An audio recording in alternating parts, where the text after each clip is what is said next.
지난 6개월을 생각해 보면 저에게는 정말로 꿈만 같은 시간이 흐르고 있습니다. 주님의 몸된 교회를 섬길 수 있는 기회를 부족한 종에게 허락하셔서 이곳에서 교회를 섬기게 하시고, 그리고 우리 재직회를 통해서 우리 교회가 하나님의 은혜로 하나님의 손으로 운영되어짐을 우리가 같이 함께 확인하는 시간을 가졌습니다. 여러분, 우리 모두는 주님의 일꾼입니다.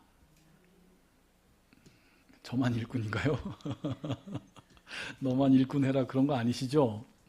우리 모두는 다 주님의 일꾼입니다. 그러나 신앙생활을 하면서 가끔씩 이런 생활을 할 때가 있습니다. 나는 교회에서 어떤 역할을 맡고 있을까? 그리고 우리 재직 헌신 예배로 드리고 재직회를 하는데, 그럼 재직이라는 건 무엇일까? 그런 생각을 하면서 성경 봉독을 제가 하지 않았군요. 성경 봉독 하도록 하겠습니다. 성경 봉독 골로새서 3장 23절에서 24절 말씀, 주를 위한 일꾼이란 말씀으로 우리 같이 함께 골로새서 3장 23절에서 24절 말씀 한번 읽도록 하겠습니다. 같이 읽겠습니다. 무슨 일을 하든지 마음을 다하여 주께 하듯 하고 사람에게 하듯 하지 말라. 이는 기업의 상을 주께 받을 줄 아나니 너희는 주 그리스도를 섬기느니라. 아멘. 참 큰일 났네요. 벌써부터 이러면 안 되는데. 주를 위한 일꾼이라는 말씀으로 오늘 말씀을 전하고자 합니다. 계속해서 지난 6개월 동안을 생각하면서 저희 부친 목사님이 이제 아버지 된 마음으로 이렇게 항상 전화를 하시는 것 같아요. 너무 그렇게 모든 걸 쏟아내려고 하지 말라고. 너무 그렇게 잘하려고 하지 말라고. 목회는 기니까 그렇게 잘하려고 발버둥 치지 말라고 그렇게 말씀을 하세요, 전화하면. 그런데 그동안 준비되어진 그 세월들, 그리고 기도했었던 그 세월들, 정말로 주님 앞에 주님께서 허락하신 이 주님의 몸된 교회를 섬기는 이 마음들이 대충 되어지는 것 같지는 않아요. 이 마음 끝까지 되기를 좋겠습니다. 여러분, 부족한 저를 위해서 기도해 주십시오. 허투루 주님의 말씀을 아무거나 먹이고 싶지 않습니다.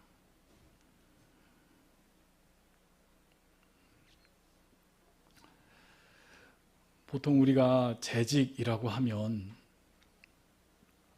장로님, 목사님, 권사님, 집사님, 이제 이런 공식적인 직분을 떠올리게 됩니다. 그래서 나는 평신도니까, 나는 집사도 아니고 권사도 아니고 장로도 아니니까 나는 재직이 아니겠지 라고 생각할 수도 있습니다. 우리 청년들 그렇게 생각할 수도 있어요. 그런데 하지만 성경은 전혀 우리들에게 다른 이야기를 말씀하십니다. 하나님께서 부르신 사람들은 모두 주님의 일꾼입니다. 우리에게 직분이 있든지 없든지 우리는 예수님을 믿고 주님의 몸된 교회의 지체가 된 순간부터 우리는 바로 하나님의 일꾼입니다. 하나님께서 저와 여러분을 부르셨고 그 부르심에 마땅히 감당해야 될 사명이 있습니다. 여러분, 사도 바울은 에베소서 4장 12절 말씀에 이렇게 이야기합니다. 같이 한번 읽어볼까요? 이는 성도를 온전히 하여 봉사의 일을 하게 하며 그리스도의 몸을 세우려 하심이라. 아멘. 이 말씀처럼 교회의 모든 성도들은 각자의 자리에서 하나님께서 맡기신 역할을 감당해야 합니다. 누군가에게는 가르치는 역할을, 누군가에게는 봉사의 역할을, 누군가에게는 보이지 않는 곳에서 기도의 역할을 감당합니다. 그렇게 우리 모두는 교회의 재직이 되고 교회의 같은 사명을 품고 교회의 사명을 감당하고 있는 것입니다. 그렇기에 우리가 오늘도 같이 전도띠를 두르고 모르는 사람들에게 가장 환한 미소를 품으며 전도의 일을 하지 않았습니까? 여러분, 제가 시켜서 한 건가요? 변목사를 위해서 여러분들이 한 건가요? 아니잖아요. 저 위해서 하는 거면 왜 저를 위해서 하세요? 저 위해 할 필요는 없습니다. 결국 나는 누구를 위해 섬기고 있는가? 그리고 내가 지금 감당하고 있는 이 섬김은 누구를 위한 것인가? 우리 신앙생활을 하면서 우리는 이 생각과 이 질문을 매 순간마다 해야만 합니다.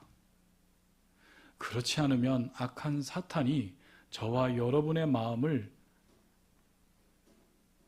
유혹하여서 사람의 눈을 바라보게 합니다. 오늘 본문은 우리에게 여기에 대한 질문에 정확한 답을 합니다. 무슨 일을 하든지 마음을 다하여 주께 하듯 하라 라고요. 무슨 일을 하든지 마음을 다하여 주께 하듯 하고 사람에게 하지 말라 그렇게 말씀하십니다. 우리는 주님을 섬기는 자들입니다. 이제 이 말씀을 다 같이 함께 살펴보며 우리가 재직으로서 주님의 일꾼으로서 어떻게 살아가야 될지 다시 한번 다짐하는 시간 되기를 바랍니다. 신앙생활 오래 하신 분들 가운데 그리고 여전히 우리 가운데 때로는 저의 가족들 중에 누군가가 가끔씩 제 오랜 친구 중에 한 명이 목사님, 저는 교회에서 맡은 일이 하나도 없어요. 이렇게 신앙상담을 하시는 분들이 꽤 있습니다. 교회 나는 맡은 일이 하나도 없는데 그 말을 들으면 저는 이렇게 되묻습니다. 그게 자랑이냐? 그게 자랑이야? 그렇게 말하면서도 부끄러움을 느끼지 못한다면 정말로 참된 주님이 원하시는 신앙생활을 하고 있지 못하는 것입니다. 여러분 그저 주일 한 번 성수하고 11조 한 번 내주고 그냥 얼굴 한 번 비춰주고 나는 신앙생활 잘하고 있다라고 생각하십니까? 아닙니다. 그것은 최소한의 의무입니다. 내가 하나님께 선택받은 자로 하나님 자녀로 있음을 증명하는 겁니다. 내가 하나님 나라의 백성으로 선택받은 자들인데 하나님의 아들이고 하나님의 자녀인데 그것이 무엇으로 증명이 됩니까? 한번 주일 성수해주고 11조 잘하면 여러분 뭐 되는 줄 아십니까? 장로님 돼요. 권사님 되고. 참 가슴 아픈 이야기인데 제가 사역했던 그 수많은 큰 대형교회에서 장로 임직식을 할 때에 권사님들 임직식을 할 때에 안수집사님들 임직식을 할 때에 가장 최소한으로 가장 첫 번째로 뽑는 조건이 이 사람은 주일 성수 잘하느냐, 두 번째 11조를 하느냐. 너무 이것이 저에게는 가슴 아픈 지점이 됩니다. 최소한으로 우리가 주님 앞에 내가 주님의 백성으로 살아있음이 증명되어져야 될 것이 교회의 어른들을, 교회의 직분자를 삼는 기준으로 세워진다는 그 자체가 너무너무 고통스러운 지점이 있었습니다. 정말로 최소한의 의무일 뿐입니다. 신앙생활 열심히 잘하고 있는 사람은 그것으로 증명되어지는 것이 아니라 나 자신을 드려지는 순간들이 우리에게는 있어야만 합니다. 그러니 착각하지 마십시오. 그냥 내가 형식적으로 보여지는 것들, 내가 종교의 행위로서 행해지는 것들, 그것들로 나는 괜찮다 여기고 있다면 여러분들 스스로를 두려워해야만 합니다. 그러면서도 우리는 하나님께 축복을 받기를 원하고 응답받기를 원하고 하나님께서 역사하시기를 하나님 우리들은 바라고 있는 정말로 욕심장이들입니다. 그러나 하나님은 섬기는 자들을 통해서 일하십니다. 하나님께서는 자신을 기꺼이 내어드리는 사람을 통해서 하나님의 일을 역사하십니다. 바로 이런 사람들이 참된 재직이며 이러한 사람들이 드리는 예배가 바로 재직 헌신 예배 되기를 소원합니다. 바로 이 자리가 그런 자리가 됐으면 좋겠습니다. 섬기는 자들의 서로 헌신의 예배의 자리 말입니다. 정말로 나는 섬기는 사람입니까? 아니면 그저 교회에 왔다 갔다 하며 받아가기만 하는 사람입니까? 여러분, 섬기십시오. 교회에서 수많은 이야기들이 나오는 중에 집사라 칭하고 교인이라 칭하고 성도라 칭하는 성경에 가장 합당한 말이 디아코노스라고 하는 섬기는 자, 한국말로는 집사로 번역이 됩니다. 즉, 교회 안에 있는 모든 자들은 섬기는 자입니다. 섬김은 거창한 것이 아닙니다, 여러분. 우리 같이 관심을 가졌으면 좋겠습니다. 우리 한마음교회 안에 몇 되지 않는 우리 성도들 정말로 관심을 가집시다. 여러분, 우리 대형교회 아니잖아요. 우리 대형교회 아니잖아요. 근데 우리가 마치 대형교회처럼 사역을 감당하려고 마치 대형교회에 있는 교인들처럼 관계를 가지려고 하고 있어요. 근데 그렇지 않습니다. 우리가 서로 얼마나 하나 될 수 있는지 여러분들 그 가능성을 여러분들이 보셨으면 좋겠어요. 성경에서 말하고자 하는 그 교회, 아니 성경에서 딱 한 번 주님께서 몸된 교회로 서로가 서로를 사랑하며 서로가 서로를 위해 아낌없이 섬기며 자신의 몸을 희생할 수 있었던 그런 교회가 초대교회에 딱 한 번 있었어요. 바로 가족이 되어버린 교회예요. 서로가 모두 사랑할 수 있는 교회, 그런 교회 우리 될 수 있어요. 안 믿으세요? 우리 될 수 있어요. 왜요? 우리가 작기 때문이에요. 우리가 같이 이렇게 가족처럼 모여 있기 때문에 우리가 조금만 서로 관심을 가지고 조금만 서로에 대해서 마음을 줄 수 있다면 우리는 정말로 주님께서 원하시는, 아니 이 세상에서 어떤 교회보다도 칭찬받는, 마치 그 서머나교회, 그 조그만 서머나교회를 주님께서 칭찬하셨던 그 칭찬을 저와 여러분들이 교회로서 받으실 수 있을 것입니다. 여러분, 우리 성도님들에게 전화 한 통 해보세요. 집사님 잘 지내세요? 이번 주에 예배에서 은혜 받으셨나요? 바로 이런 작은 관심이 여러분 섬김입니다. 목사님, 여보세요? 목사님, 좀 그런 전화 받았으면 좋겠어요. 왜 저만 전화해요? 저한테 관심 없으세요? 목사님, 잘 지내세요? 그냥 전화했어요. 이러면 어때요? 그냥 이런 전화 한번 저 받아봤으면 좋겠어요. 우리 서로 전화번호는 서로 다 알고 계시나요? 따뜻한 카톡 메시지 한번 보내보세요. 집사님, 요즘 기도 제목 있으신가요? 제가 함께 기도하겠습니다. 섬김은 거창한 거 아닙니다, 여러분. 이것이 섬김입니다. 우리 아침마다 우리 단톡방을 통해서 우리 송장로님 꾸준히 성실하게 우리에게 말씀을 보내주시잖아요. 한번 그거 펴놓고 같이 한번 읽어보세요. 그냥 혼자서만 읽지 마시고 그 화면을 보시면서 뚜벅뚜벅 말하면서 한번 읽어보세요. 더 주시는 은혜가 있을 겁니다. 오늘 말씀에서 이런 감동이 있었습니다. 나누고 싶어요. 목사님 새벽 묵상 한번 들어보셨어요? 기가 막혀요.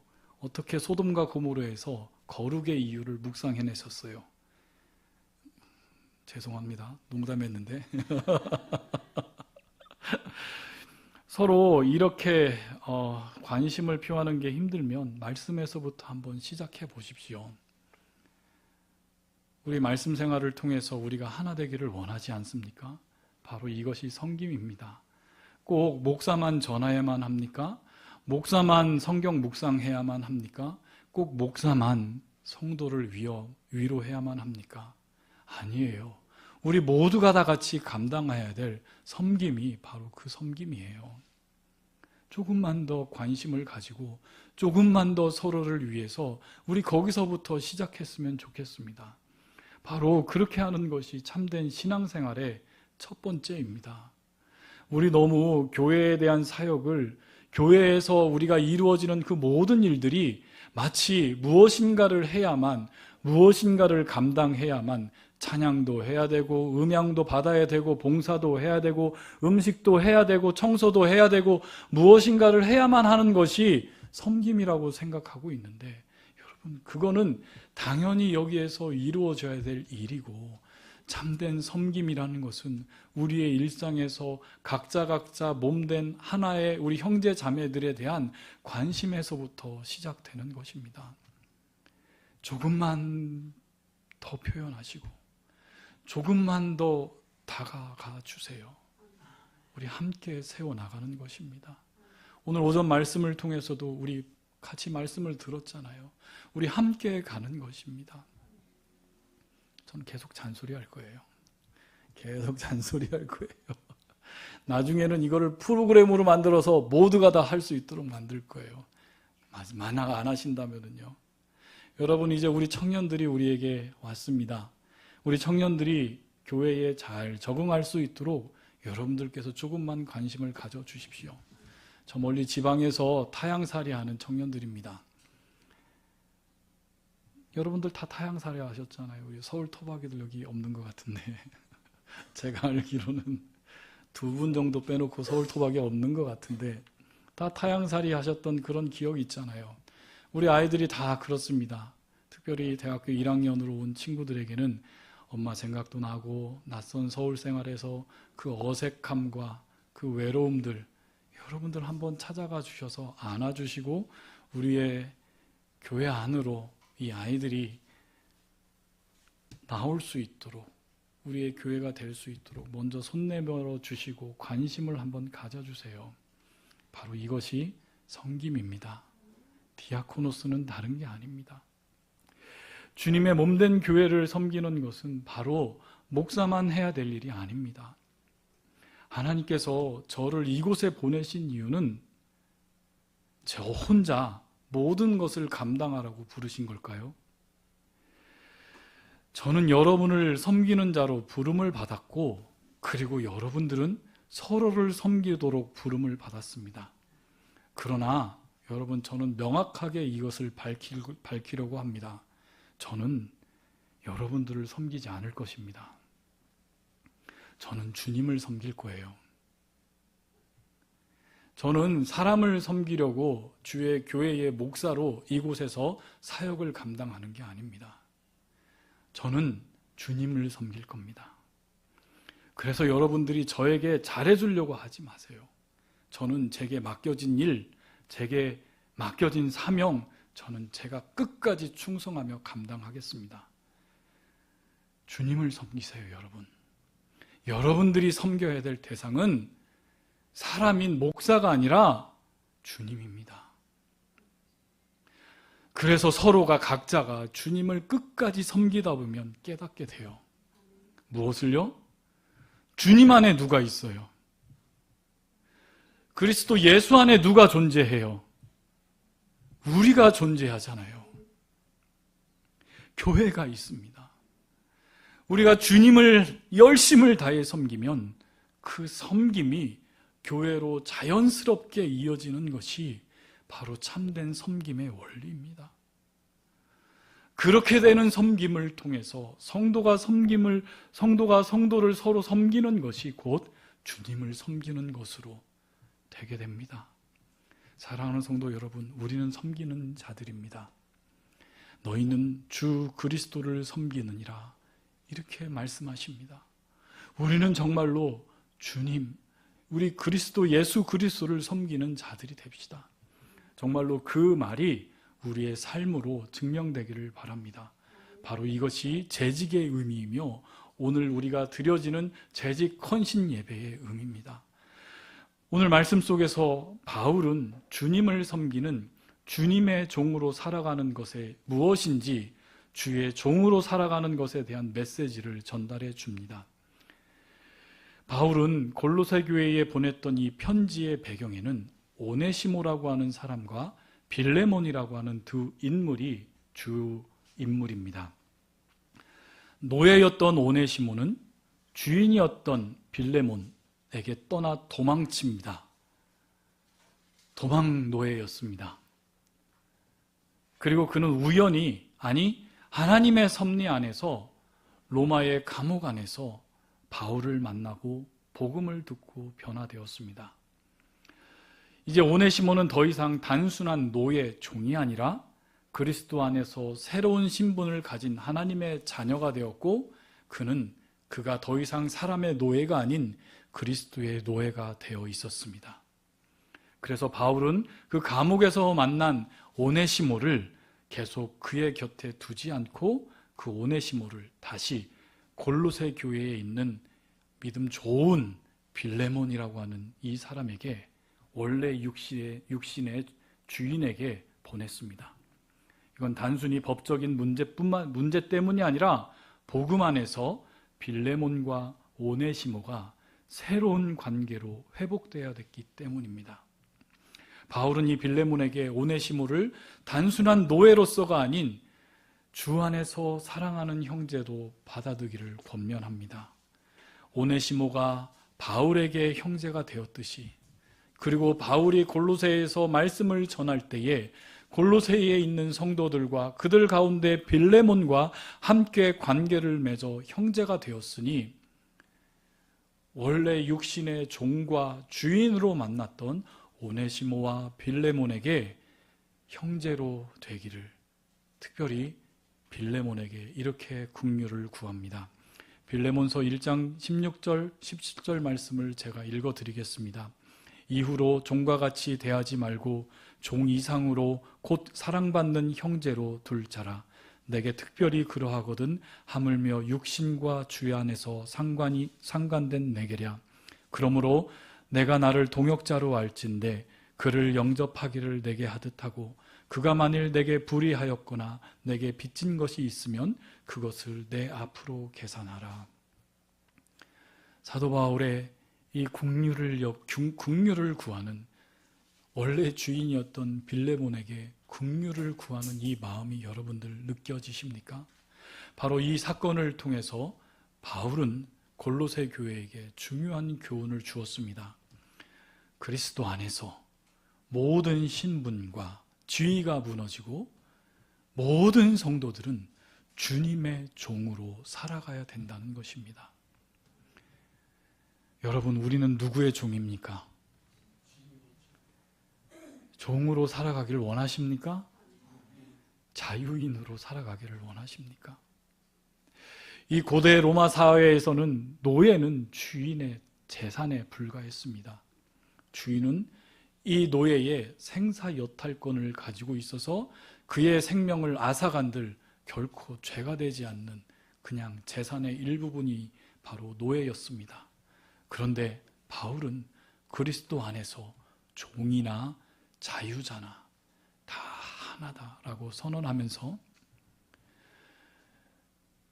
종을 가지고 있는 육신의 주인들조차도, 육신의 노예로 살아가고 있는 종들도 다 사람의 종으로 살아가는 것이 아닌 그리스도의 종, 주님의 종으로 살아감을 강조합니다.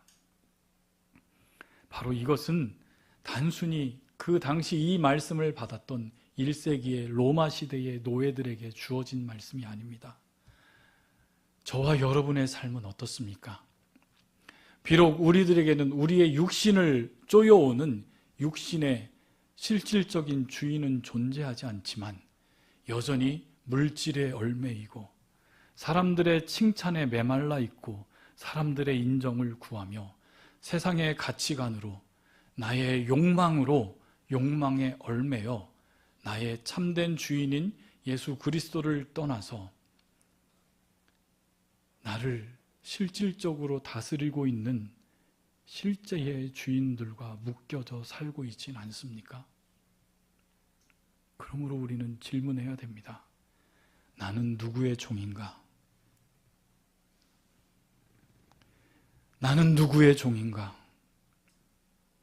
그리스도를 나의 가장 우선순위로, 가장 첫머리로, 가장 사랑하는 자로, 가장 나의 삶의 최우선으로 두지 못하게 하는 다른 것들이 있다면 나는 그것에 종이 되어 살아가는 것입니다. 자녀들이 나의 주인이 될 수 있습니다. 아니요. 대한민국의 수많은 부모들이 자녀를 자신의 주인으로 삼아 살아가게 됩니다.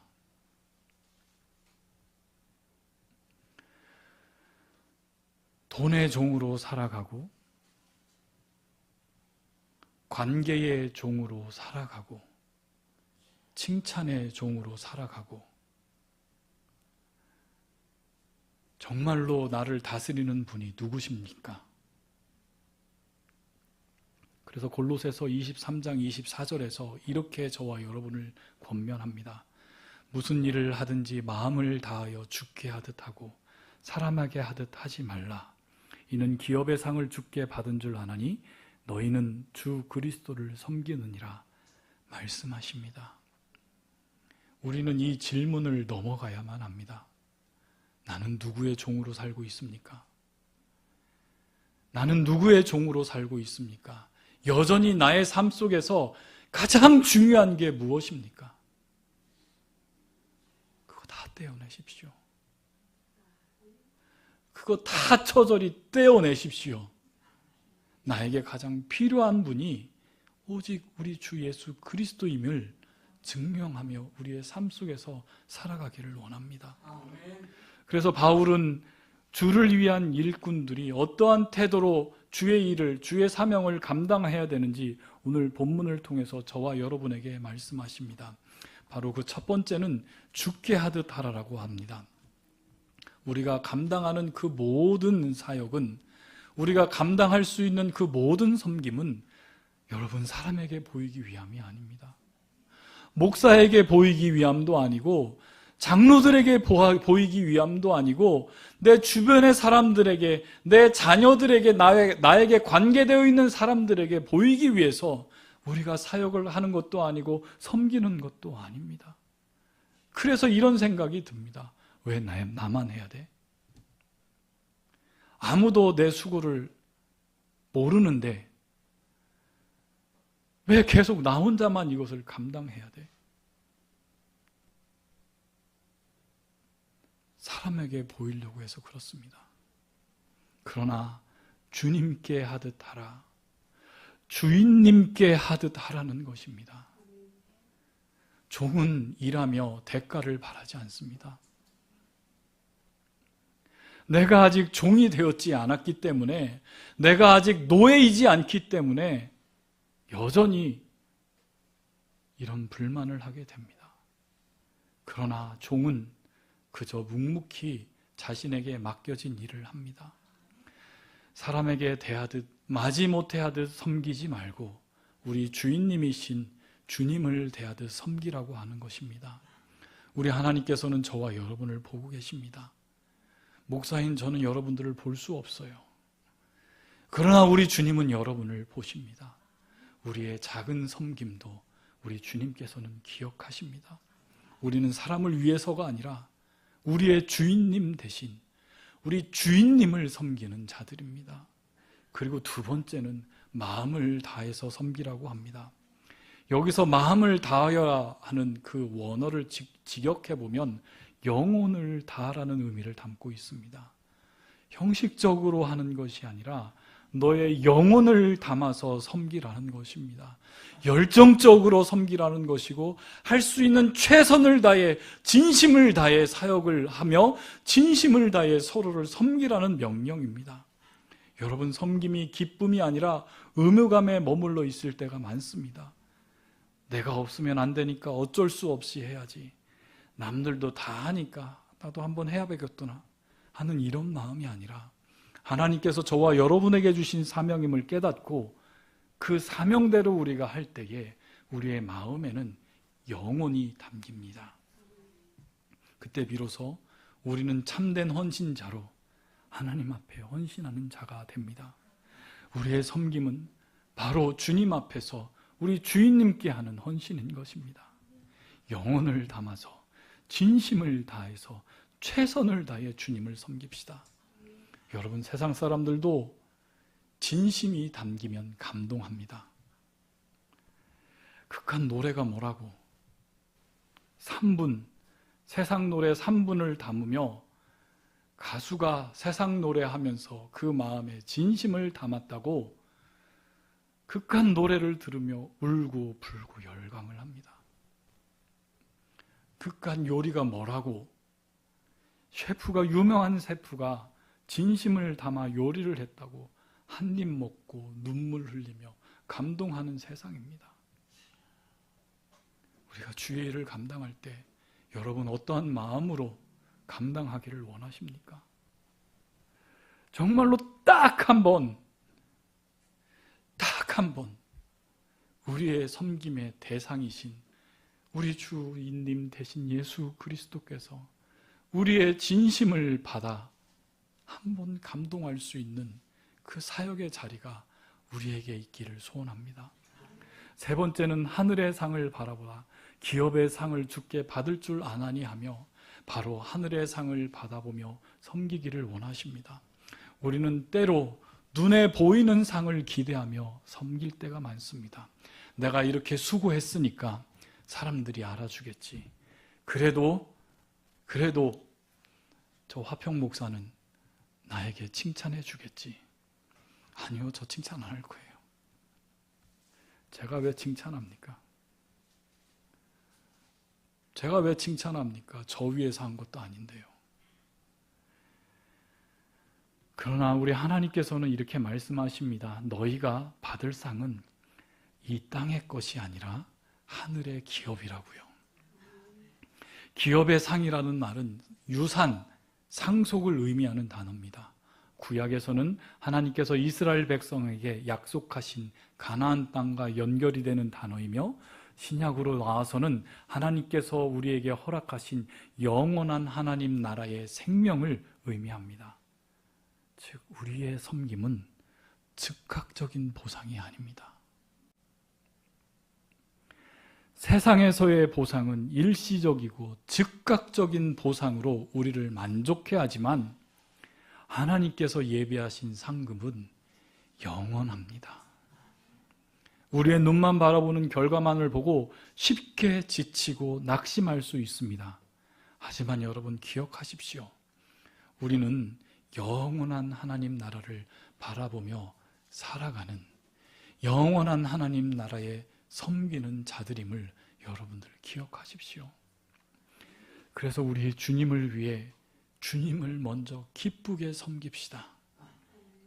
사랑하는 성도 여러분, 우리 수많은 헌신 예배를 드리며 지나왔지만 헌신의 의미를 여러분들이 정말로 마음속에 새기는 이 헌신의 시간이 되었으면 좋겠습니다. 재직의 참된 의미는 섬기는 자들입니다. 디아코노스, 우리는 섬기는 자들입니다. 원래 이 디아코노스라고 하는 그 의미는 주인의 식당에서 주인의 식사를 보조하는, 지금 이 시대로 따지면 웨이트리스나 웨이터, 식당의 주방을 섬기는 자의 모습으로서 이는 말을 뜻합니다. 여러분, 정말로 저와 여러분은 누구를 위해서 살아가고 있습니까? 그리고 우리가 감당하고 있는 이 섬김은 누구를 위한 것입니까? 제발 사람들을 위한 섬김이 아니기를 바랍니다. 우리의 중심에는, 섬김의 중심이 우리 모두 우리 주인님을 섬기기를 바랍니다. 그러므로 사람을 의식하지 말고 모든 일에 주님께 대하듯 합시다. 억지로 하지 말고 마음과 영혼을 다해 우리의 진심을 다해 합시다. 이 땅의 즉각적인 보상이 아닌 우리에게 약속된 그 영원한 보상을 기억하며 그 기대를 가지고 우리에게 주어진 사역을 감당합시다. 사랑하는 성도 여러분, 이 땅에서의 헌신은 결코 헛되지 않을 것입니다. 우리에게 약속하신 그 영원한 기업을 바라봅시다. 그럴 때에 우리의 섬김은 단순한 봉사가 아니라 바로 저와 여러분을 주님께서 원하시는 거룩한 산 제사로, 거룩한 산 제물이 돼서 우리의 몸이 주님께서 연락받으시는 거룩한 산 제사로, 바로 우리가 거룩한 예배자로 이 자리에 서게 될 것입니다. 이것이 바로 재직의 참된 의미이며 우리 모두 주를 위한 참된 일꾼이 되어 참된 헌신하는 우리 예배자가 될 것입니다. 사랑하는 성도 여러분, 우리 같이 함께 기도합시다. 우리 말씀을 생각하면서 정말로 하나님, 우리가 이 땅을 살아가는 이 모든 순간 가운데 하나님을 향한, 하나님을 바라는 주님의 일꾼 되게 하시옵소서. 우리 같이 함께 기도하면 좋겠습니다. 우리가 교회에서 하는 이 모든 사역들은 여러분, 우리가 주님의 일꾼이기 때문에 자연스럽게 너무 당연히 나오는 것들이지, 이것들을 통해서 내가 일을 한다고 생각하지 마십시오. 하나님의 나라를 통해서 하나님의 나라의 일을 감당하기 위해서 우리가 하고 있는 하나님의 통치를 받은 백성으로서 우리가 하나 작게 전화 하나 하는 것도 주를 위한 섬김입니다. 그것을 통해서 주님의 나라가 확장되어지고 주님을 섬기듯이 우리가 대하는 것들이 있다면 바로 저와 여러분은 주를 위한 일꾼들임을 여러분들 기억하십시오. 정말로 주님의 귀한 일꾼으로 불러주시고 주님의 몸된 교회를 섬길 수 있는 은혜를 우리 감사하며 결단하며 같이 기도하겠습니다.